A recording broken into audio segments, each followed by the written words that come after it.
now. We are putting together a new studio in New York City. So for right now, I'm going to be coming to you live from my phone just for a few days. I wanted to talk about this because Joe Manchin, as everybody knows, he's maybe the most conservative Democrat in the Senate. He went on Fox News yesterday and he basically said that he would absolutely not support Sanders' agenda and then called it not practical. And then when he was pushed on it by Neil Cavuto of Fox News, he then said, if he were to vote for the nominee, if Joe Manchin were to vote for the nominee, that, well, it won't be Bernie. That was his exact quote. Cavuto then, he pressed Joe Manchin and then if he would vote for Trump or not, and Manchin declined to give an answer and just said, let's just say I'm going to make decisions based on what's best for my country and my state. So, very fascinating.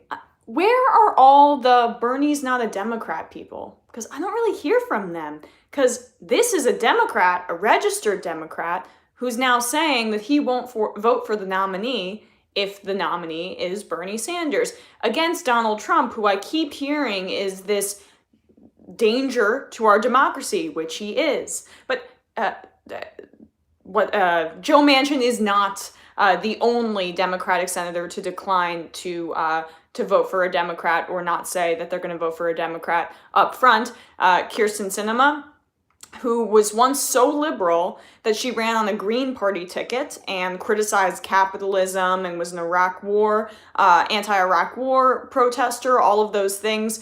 She's now wavering on who she's going to support in 2020. So from New York Magazine, she doesn't even plan to endorse her party's nominee for Arizona's other Senate seat in 2020, and won't commit to voting for a Democrat against Donald Trump next year either, basically saying she's going to wait until the nominee is decided, and if it's going to be someone like Joe Biden, I'm sure Kyrsten Sinema will vote for him, but if it's someone like Bernie Sanders or Elizabeth Warren, no, too leftist, even though I was once a Green Party candidate.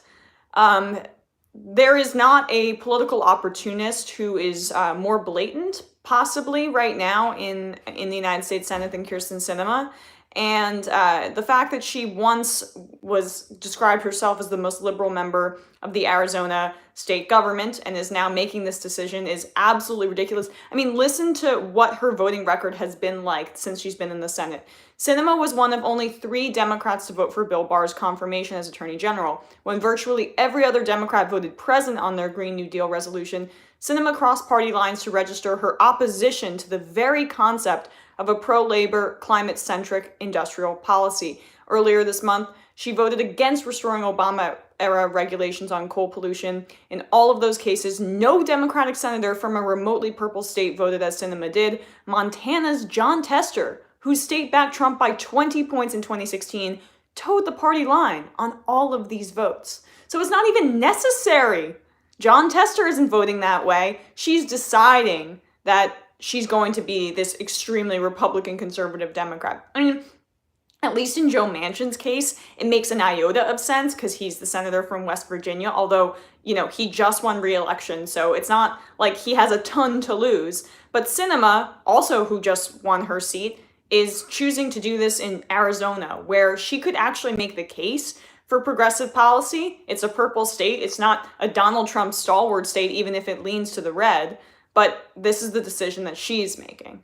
It's disgusting. And again, I'm not hearing from Pelosi. I'm not hearing from Chuck Schumer. I'm not hearing from all of these people who say they care about the sanctity of the Democratic Party and all they care about is defeating Donald Trump. I'm not hearing from them about the conservative Democrats, but when it's the progressive Democrats who make them uncomfortable, who scare their donors, that's when we hear about party unity. Now, I mean, could you imagine if in 2016 Bernie Sanders said after Hillary Clinton became the official nominee that he wasn't going to be voting for her?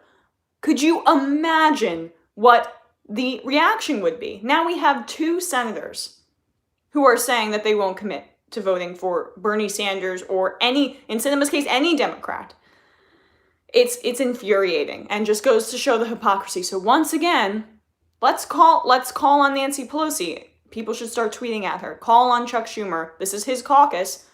What do you think, Chuck Schumer, about the fact that 2 members of your caucus won't commit to voting against Donald Trump, the greatest threat to our democracy that we've seen in the modern history of the United States, because they want to appease their donors?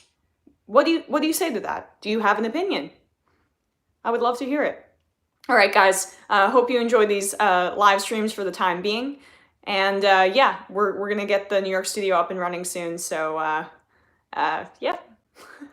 Thanks for talking on the live chat. I should respond to more of these questions.